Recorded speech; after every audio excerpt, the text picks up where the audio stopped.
The Honest Truth, Chapter 10. Miles to Go, 8. We sat in his truck in the parking lot looking up at the Paradise Visitor Center. It was a huge wooden building with a great, slanting roof divided up into parts. Even though winter was long over, there was still some snow in piles around the building. The parking lot was mostly empty.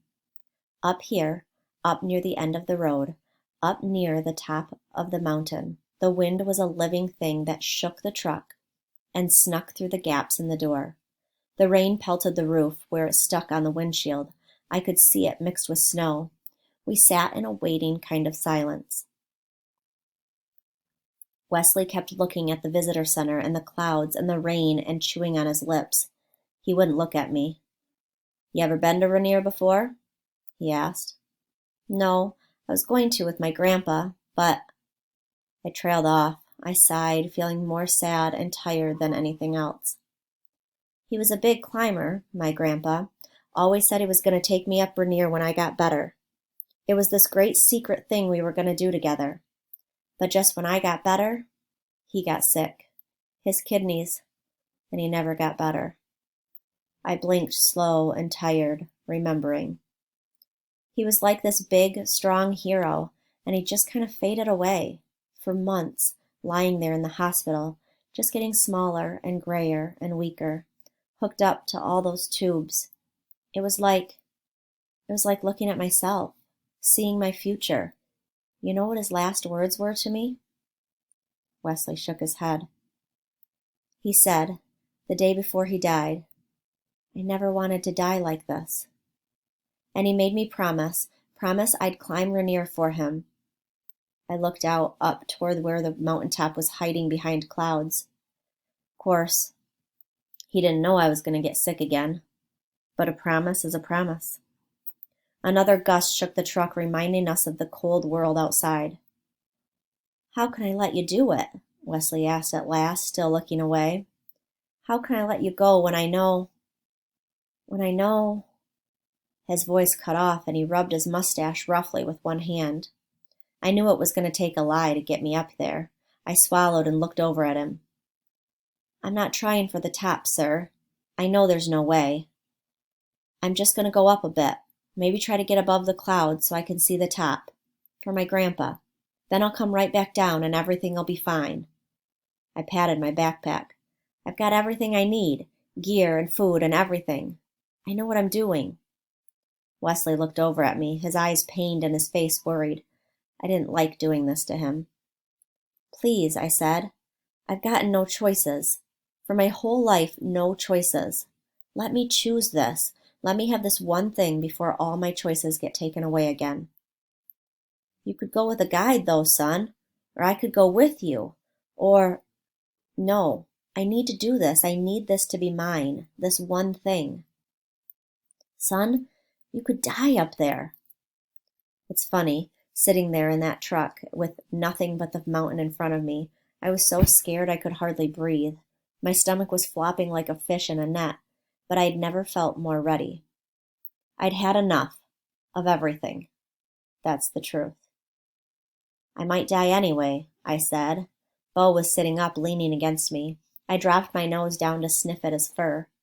"I don't get anything else. Let me climb the mountain. It's all I want. Please?" Wesley nodded. He was nodding to himself, I think, with his eyes still out the window.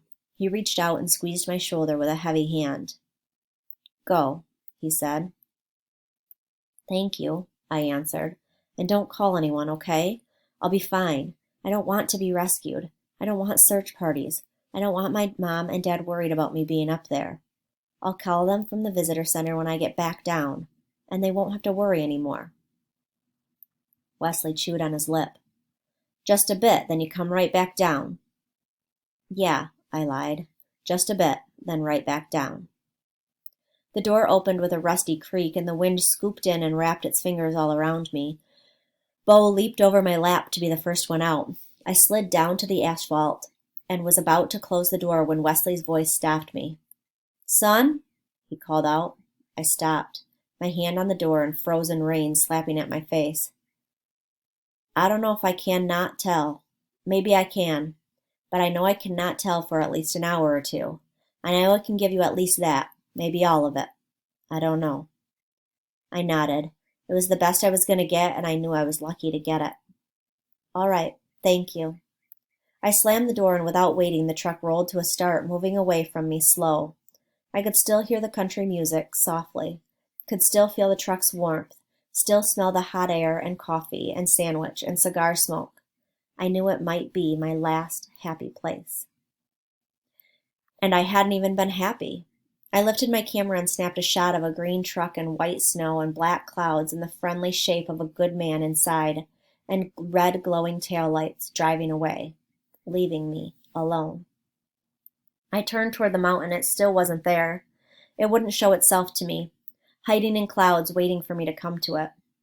This is it, buddy, I said. Bo whined and pranced around me. It was freezing. On the other side of the parking lot, just past the visitor center, was a dark little stand of pine trees hunched down in the wind. I walked over into the middle of it with Bo at my heels. Stay, I told him. Bo cocked his head and looked up at me. I'll be right back. I put the backpack down and turned and walked away. I knew he'd stay. He was a good dog. The visitor center was huge inside, with high, towering ceilings and great open spaces filled with displays about Mount Rainier. There was a big 3D model of the mountain that you could walk all the way around, and exhibits about the plants and animals that lived there, and information about history and climbing routes. I looked at the model, its black stone faces and great white peak, and I felt tiny and terrified and alone. Alone. Alone. With the storm coming, the place was mostly empty. Just a few people here and there, in 2s and 3s and 4s. I recognized some of the people from the shuttle bus and tried to avoid eye contact. I was the only person I saw who was all by himself. Upstairs there was a gift shop. It had books and maps and movies and keychains and snacks. I dug through my pocket and pulled out the last of my money. 9 lousy bucks. The last $9 of my life. I grabbed a couple of Snickers bars, some chocolate-covered peanuts, a bag of trail mix. There were a few families shopping around, and the kids excited and noisy, asking their parents to buy stuff. I moved through them quietly without being noticed. It was like I was already a ghost. I wanted to ask them to buy me a stuffed animal and then go home with them and change my name and live forever. The lady at the register rang up my snacks. $8.50, she said. The lady looked crabby. She was wearing too much makeup. She smelled like cigarettes, and she looked at me like she hated me. My headache, always there, scraped its dull teeth against the inside of my skull. She couldn't be the last person I talked to. It couldn't end like that. My heart trembled at how small and lonely it felt. Is there a payphone? I asked. My voice was weak, pushing through my pounding head and my trembling heart. Downstairs, she answered. I put one of the candy bars back.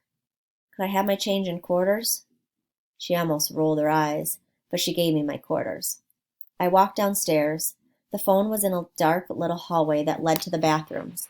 There was no one around. My hands were shaking and the quarters squeezed in my fist were wet with sweat. I fed the quarters in one by one. I felt almost too shaky to stand. My head was one big pounding ache. I screwed my eyes shut, trying to remember the number. I only had one shot. I needed to get it right. I pressed the numbers one after another. The buttons were metal and worn smooth by thousands of fingers. With the last number I pushed, I pressed the phone to my ear and leaned forward against the booth and closed my eyes. My ear reached out hundreds of miles through the hissing static. The phone rang.